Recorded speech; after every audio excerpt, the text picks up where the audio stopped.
नमस्कार, आप देख रहे हैं आज तक। मैं हूं आपके साथ नवजोत रंधावा। दोपहर के 2 बज चुके हैं और बड़ी खबर इस वक्त की, सरकार के प्रस्ताव पर किसान संगठनों की बैठक शुरू होने वाली है।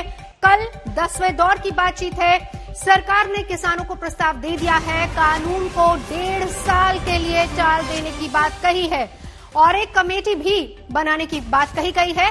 अब इस समय फिलहाल किसान इसी प्रस्ताव पर बात कर रहे हैं और इसी के लिए वो इकट्ठा हुए हैं। बैठक के बाद किसान शाम 5 बजे एक प्रेस कॉन्फ्रेंस भी करेंगे और बताएंगे कि उनकी आगे की रणनीति क्या रहने वाली, क्योंकि कल एक बार फिर से सरकार के साथ किसानों की बातचीत होनी है।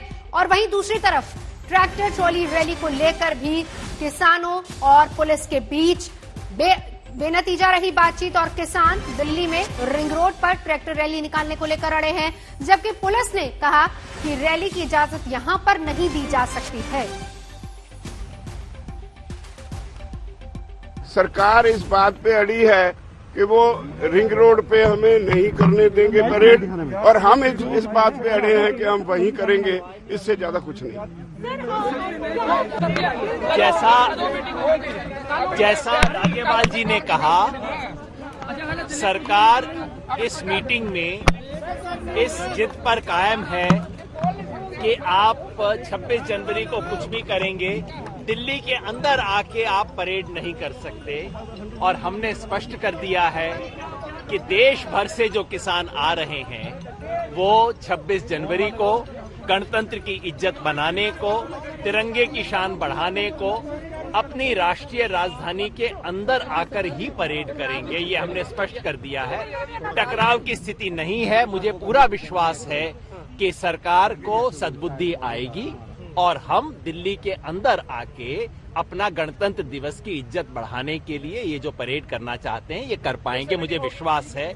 हाँ, मीटिंग तो करनी पड़ेगी इसके बाद। शुक्रिया। देखिए, हम अपनी बात कह रहे हैं कि हमें आउटर रिंग रोड परेड करने के लिए गवर्नमेंट का ये है कि हम आउटर रिंग रोड, क्योंकि सिक्योरिटी का जरूरत है। मैं थोड़ा पीछे कर लो, कैमरा पीछे रख लो, तुम्हारा आ जाएगा, सबका आ जाएगा 26 जनवरी का। इसलिए हमने उनको बोला कि ठीक है, वो नहीं देते तो हम अपना करेंगे वहीं, आप सोच लीजिए।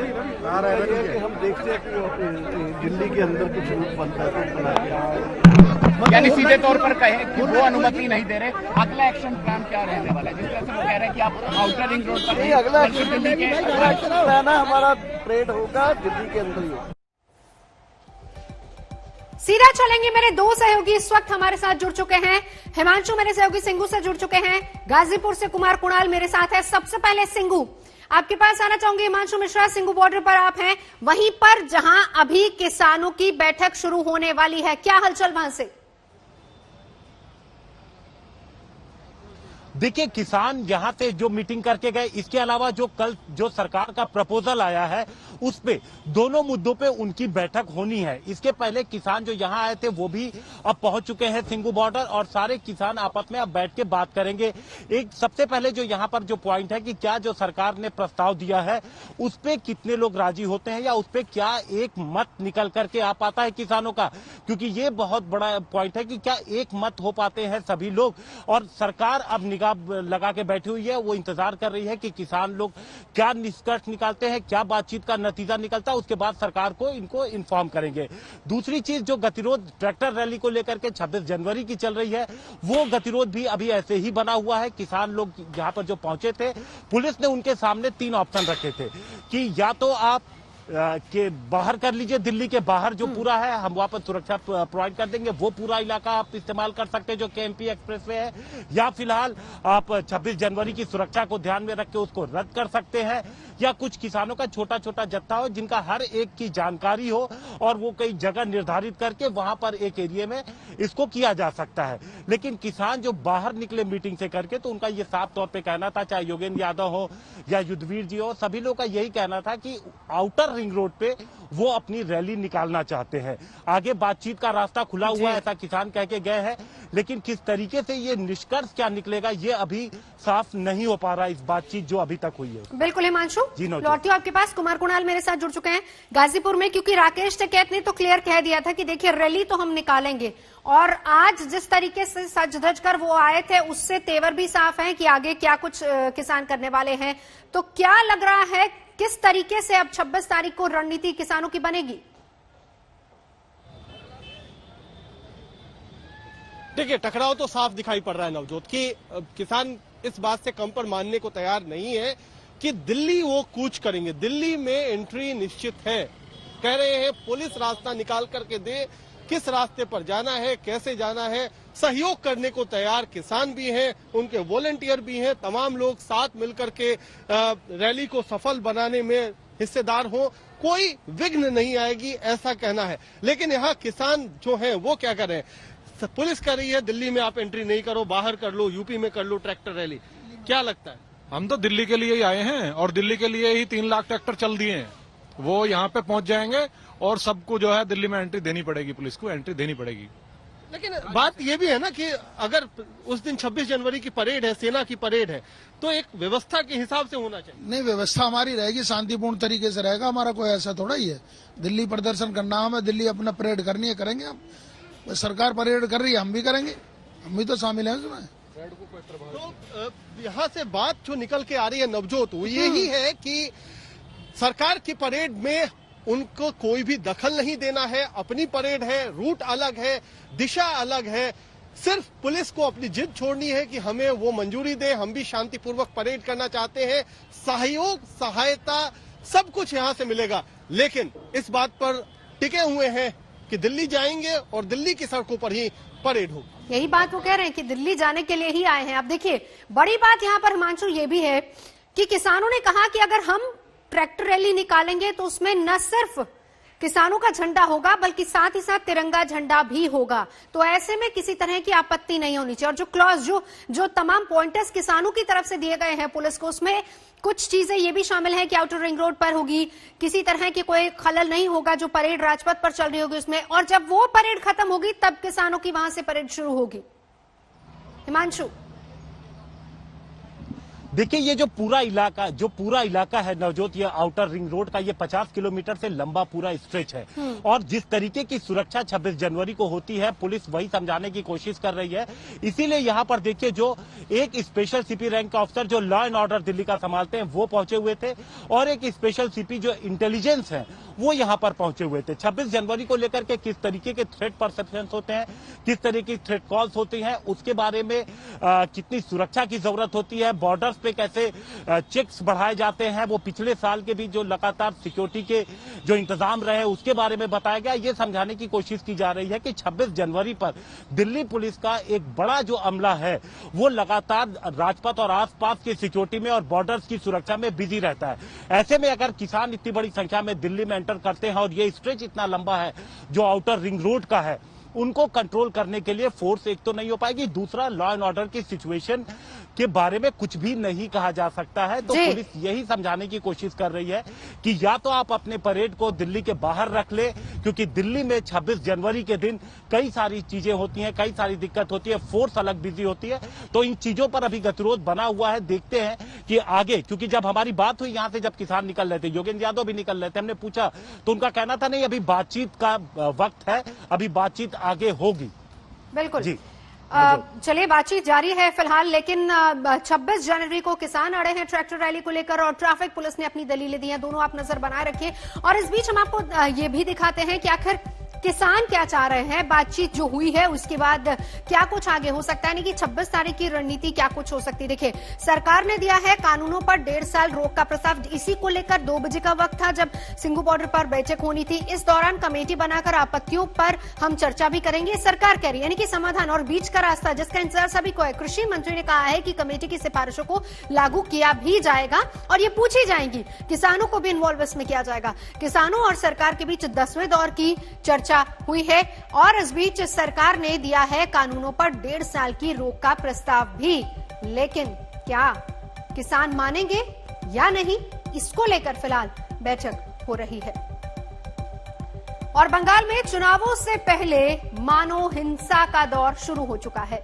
सत्ता पाने के लिए सियासी नेताओं के तेवर काफी उग्र होते जा रहे हैं। 2 दिन पहले टीएमसी के कार्यकर्ताओं ने गोली मारने जैसे नारे लगाए तो बीजेपी ने भी कुछ उसी अंदाज में उसका जवाब दे दिया।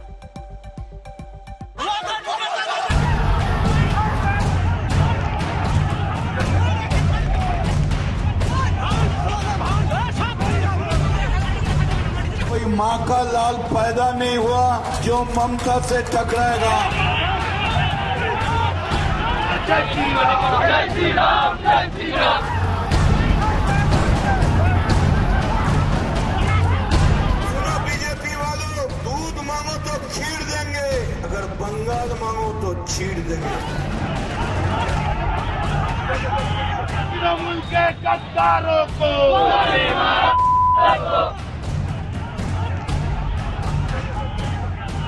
सियासत का ये सबसे घिनौना चेहरा है। जहां बात विकास की होनी चाहिए थी, वहां सियासी फायरिंग शुरू हो गई है। कोई माँ का लाल पैदा नहीं हुआ जो ममता से टकराएगा। जहां सरकार को मुद्दों पर घेरा जाना चाहिए था, वहां बदले की कसम खाई जा रही है। तृणमूल के गद्दारों को बंगाल की सियासत में इन दिनों हिंसा का बोलबाला है।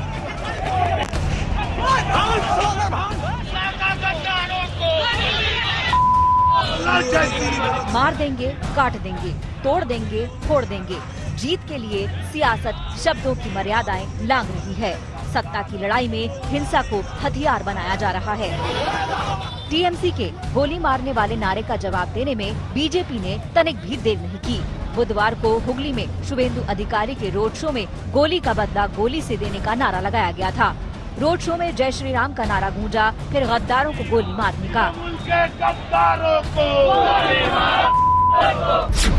अब टीएमसी नेता मदन मित्रा की धमकी भी सुन लीजिए। सुनो बीजेपी वालों, दूध मांगो तो खीर देंगे, अगर बंगाल मांगो तो छीड़ देंगे। मंगलवार को मिदनापुर में मंच संभाल रहे थे मदन मित्रा। जब ऐसी भड़काऊ नारेबाजी पर सवाल उठे तो नेताजी को विरोधियों की नारेबाजी याद आ गई। क्या बोल रहा है, गोली मारो? हम तो उधर में जा रहा था, उधर से गोली मारा, स्लोगन नहीं, गोली मारा, बॉम्बिंग किया, पूरा पुलिस का सामने हुआ, प्रेस भी था। तो अभी नारा कौन लगा कि किसका बॉडी लैंग्वेज है? ए मारो, ए जय श्री राम, किसका नारा है? तो आप देख लीजिए। बंगाल की सियासत में हिंसा मानो सटीक फॉर्मूला बन गया है। हिंसा वाले भड़काऊ बयान पर टीएमसी कह रही है कि उन्हें आत्मरक्षा का अधिकार है। तोड़ रहा है चारू मार्केट में गाड़ी, कौन जय श्री राम बोल के डंडा मार के गाड़ी मोटर बाइक तोड़ रहा है। और एक बात हम कहने चाहते हैं, अगर रोज अब कुत्ता को भी जाके काटेगा ना, लात मारेगा, एक दिन कुत्ता भी भोग देगा। तो रोज अगर आप गोली मारेगा बोलेगा, तो मुझे आत्मरक्षा करना मेरा कॉन्स्टिट्यूशनल राइट है। बीजेपी अमर्यादित बयानबाजी के लिए टीएमसी पर सवाल उठाती रही है। पार्टी इसे टीएमसी की संस्कृति बता रही है। की राजनीति, ममता जी की सरकार हिंसा की पर्यायवाची है। वहाँ रोज बम गोली चलती है, वहाँ हमारे कार्यकर्ता रोज घायल होते हैं। अल्टरनेट डे हमारे कार्यकर्ताओं की हत्या हो रही है, कार्यालय में तोड़फोड़ हो रही है। तो कुल मिलाकर अराजकता का अवतरण ममता जी ने बनाया है, पर हमारे कार्यकर्ता दमखम के साथ वहाँ लगे हुए हैं। आखिरकार बंगाल का हितैषी कौन है, कौन गद्दार है? सियासी संग्राम शुरू होने से पहले एक दूसरे पर निशाना लगाया जा रहा है। तृणमूल से भाजपा में आ रहा है, उसे ये लोग गद्दार बोल रहे हैं। अगर एक नेता, एक वरिष्ठ नेता अगर खुलेआम बोलता है कि किसी का सर फोड़ दो, उसके बाद उसका खून कर दो, तो कार्यकर्ता क्या करेगा? तृणमूल कांग्रेस का जो ऐसा कार्यकर्ता का कल्चर है, वो खुलेआम बोल रहे हैं जिसको गोली मार दे। गद्दार कौन है? मुकुल राय गद्दार है, शुभेंदु अधिकारी गद्दार है, जो लोग तृणमूल छोड़कर आए वो लोग गद्दार है। तो उसका कॉन्टेक्स्ट भिन्न है। बीजेपी के लिए टीएमसी गद्दार है, लेकिन अमर्यादित बयान की रेस में बीजेपी नेता भी पीछे नहीं है। सुनिए पार्टी नेता सौमित्र खान का बयान। বাংলার গর্ব মমতা ব্যানার্জি কি করেছেন? বাংলার গর্ব মমতা ব্যানার্জি তার একটা নরকের কীট অভিষেক বন্দ্যোপাধ্যায়কে তৈরি করেছেন। তিনি কিছু কলাবাই তৈরি করেছেন। हिंसा, मारकाट, खून खराबे पर सभी के दामन में दाग है। इसे लेकर कांग्रेस को बीजेपी और टीएमसी पर हमला करने का मौका मिल गया है। बराबर बोली बीजेपी एवं तृणमूलेर राजनैतिक पार्टी क्लोन्ड হয়ে গিয়ে তৃণমূল পার্টি জন্ম হয়েছে অন্তত ভাবধারার প্রশ্নে। অর্থাৎ যা বিজেপি তাই তৃণমূল, তাদের ভাবধারার প্রশ্নে। बंगाल में केंद्रीय चुनाव आयोग की टीम बैठक कर रही है ताकि आगामी चुनावों को शांतिपूर्ण तरीके से संपन्न कराया जा सके, लेकिन बेलगाम नेता कार्यकर्ता सुधरने का नाम नहीं ले रहे। उत्तरी परगना से दीपक बेदनाथ, हुगली से भोलानाथ साहा और कोलकाता से इंद्रजीत कुंडू के साथ आज तक ब्यूरो। ऑस्ट्रेलिया में इतिहास बनाकर टीम इंडिया आज स्वदेश लौट आई है। ब्रिस्बेन में मेजबान टीम को 3 विकेट से मात देकर भारतीय टीम ने 2-1 से सीरीज पर कब्जा कर लिया। टीम इंडिया के कुछ खिलाड़ी जहां मुंबई लौटे, वहीं कई खिलाड़ी आज सुबह दिल्ली आए हैं। विराट कोहली की जगह कप्तानी करने वाले अजिंक्य रहाणे का घर में भव्य स्वागत हुआ। मुंबई में ढोल नगाड़ों के साथ खिलाड़ियों का स्वागत हुआ। उधर 89 रन की नाबाद पारी से जीत दिलाने वाले ब्रिस्बेन टेस्ट के man of the match Rishabh Pant आज सुबह दिल्ली पहुंचे। यहां उन्होंने कहा कि वो सीरीज जीतकर बेहद खुश हैं। उन्होंने साथ ही साथ ये भी कहा कि पूर्व कप्तान महेंद्र सिंह धोनी से तुलना की जगह अपना खुद का नाम बनाना चाहते हैं।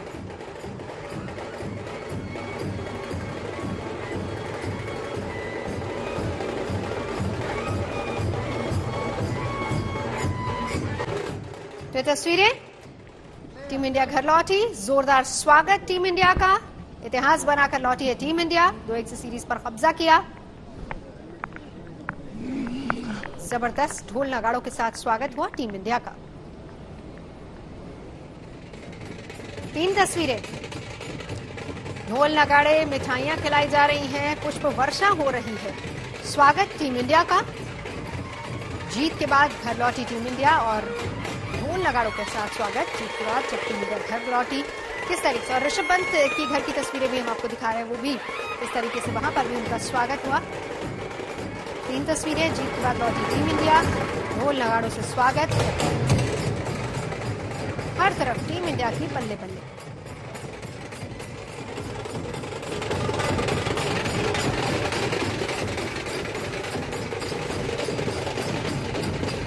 इतिहास बनाकर लौटी है टीम इंडिया ऑस्ट्रेलिया से और उसी की तस्वीरें, पुष्प वर्षा हो रही है, ढोल नगाड़े हैं, ढोल नगाड़ों के साथ रहाणे का स्वागत हो रहा है। और देखिए किस तरीके से परिवार के साथ स्वागत टीम इंडिया के खिलाड़ियों का।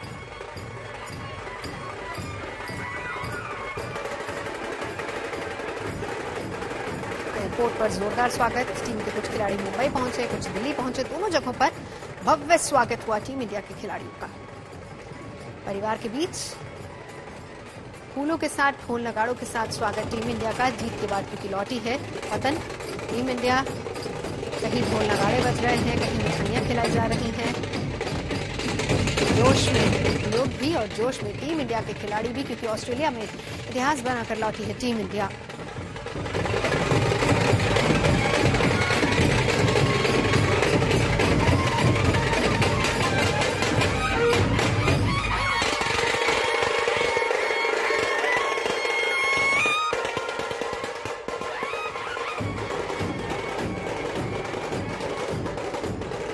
ऋषभ पंत दिल्ली पहुंचे, सवाल उनसे किया गया तो उन्होंने कहा कि सीरीज जीतकर काफी खुश हैं, लेकिन पूर्व कप्तान महेंद्र सिंह धोनी के साथ तुलना की जगह वो अपना खुद का नाम बनाना चाहते हैं। I'm amazed that we are so happy that we retained the trophy. The whole team. I think the whole team is very happy the way we played the series, and everyone is so happy right now. You've been compared, you have finished the match with a 4 and you've been compared to former team captain MS Dhoni. How does that feel? It feels amazing when you compare someone like MS Dhoni and you compare me with him. It's been amazing, but I don't want people to compare with me with anyone. I want to make myself as a name in Indian cricket. That's the only thing I'm focusing, because it's not good that you compare some legend with some youngster. Uttar Pradesh की विधान परिषद की picture gallery में सावरकर की तस्वीर लगाने पर अब सियासत गर्मा गई है। कांग्रेस ने क्रांतिकारियों के साथ सावरकर की तस्वीर लगाए जाने पर आपत्ति जताई। आखिर सावरकर का विरोध करके कैसे कांग्रेस फंस गई, ये रिपोर्ट देखिए।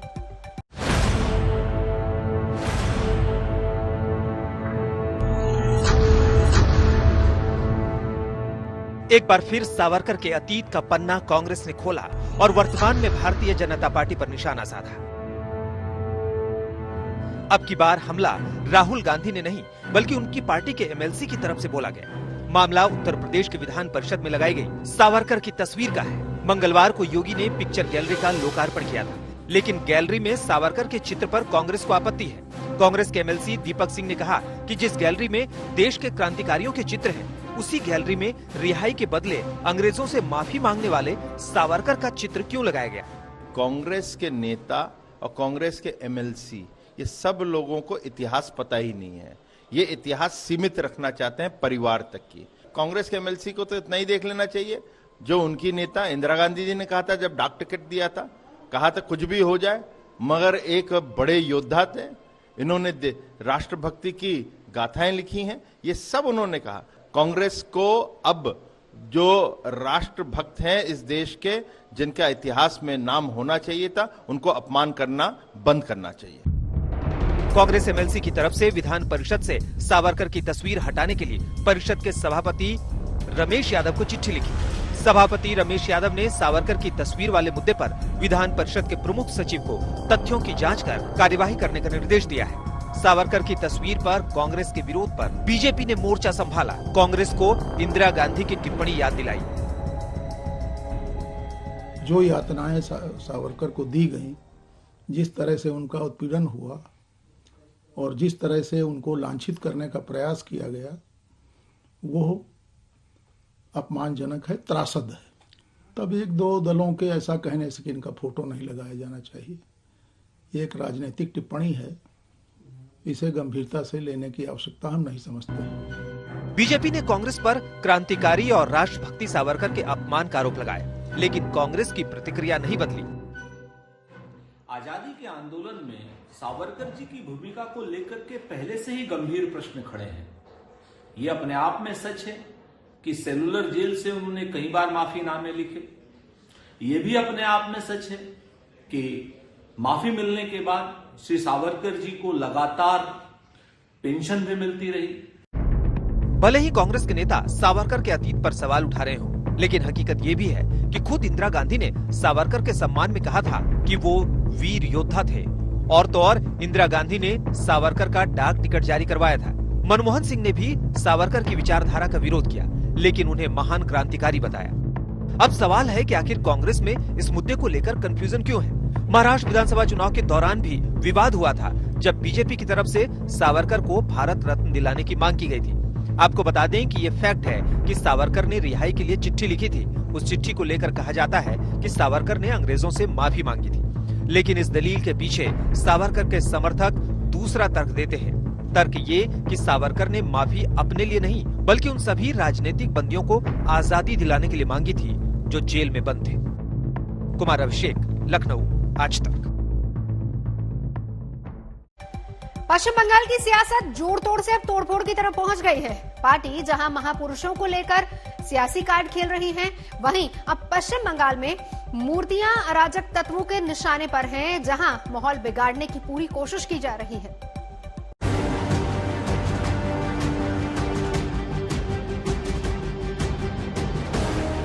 हम गरिमा और सम्मान के साथ नेताजी की जयंती को पराक्रम दिवस के रूप में मनाएंगे और प्रधानमंत्री जी उस समय मौजूद है। चाहे उनका जन्मभूमि कहाँ है, जाने या ना जाने, फूल बोले या ना बोले, लेकिन उनके बारे में ऐसे बोलते हैं जैसे कि उनसे हम लोगों को सीखने पड़ेगा इन लोगों के बारे में। बंगाल चुनाव से पहले जिन महापुरुषों के नाम पर पार्टियां सियासी कार्ड खेल रही हैं, उनका एक दूसरा चेहरा ये भी है।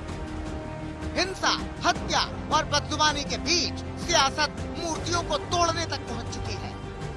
अराजक तत्वों की हरकतें देखिए, जो शायद इस मुगालते में रहते हैं कि चंद मूर्तियों को तोड़कर उनके सिद्धांतों और आदर्शों को तोड़ देंगे। स्वामी विवेकानंद, नेताजी सुभाष चंद्र बोस, ईश्वर चंद्र विद्यासागर।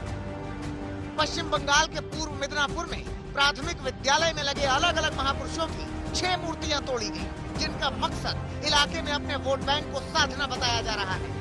इस घटना के बाद इलाके में रोष है। वहीं बीजेपी ने मामले की शिकायत प्रशासन से की है।